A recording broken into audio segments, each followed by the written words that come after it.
So let's say that you are required to calculate the gradient for this straight line graph. You must remember that the gradient of a line is the measure of the steepness, and the steepness is determined by the ratio of vertical change to horizontal change. So the formula for the gradient, we know that it's m is equals to change in y over change in x. So this simply means that our gradient is equals to y2 minus y1 over x2 minus x1.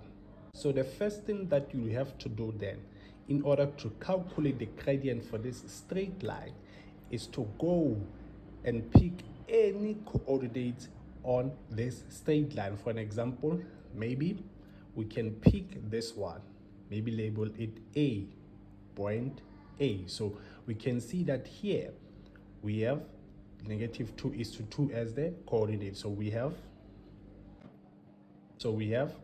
-2:2.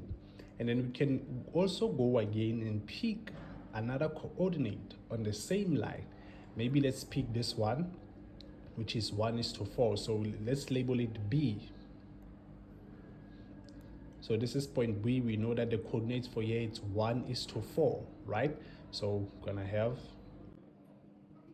so after labeling each of these coordinates, you must then go and indicate which one will assign as x1 and x2 and y1 and y2. So you can maybe assign this one as our x1 and y1. So coordinate A, we can assign it as our x1 and y1.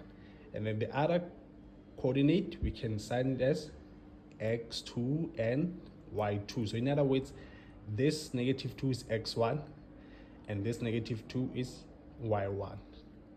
This 1 is x2 and this 4 is y2. So it's going to be easy for us then to calculate the gradient for this line, because all we have to do now is to substitute the values of y2 and y1 and x2 and x1. So here we will then say y2, we know that y2 is what? It's 4. So we're going to put 4 here, and then say minus y1, we know that y1 is -2. So I'm going to put it inside the bracket. Since it's negative, we're going to have -2.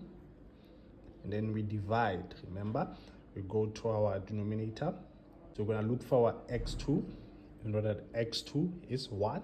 So we're going to put 1 here, minus x1. You know that our x1 is -2. So we're going to put it inside the bracket. So we're going to be -2.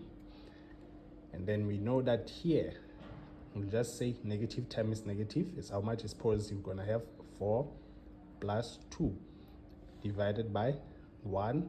We're going to say negative times negative. We're going to have 1 plus 2, which will then give us 6. 4 plus 2, we know that it's 6. And 1 plus 2, it's 3. So our gradient will be 2.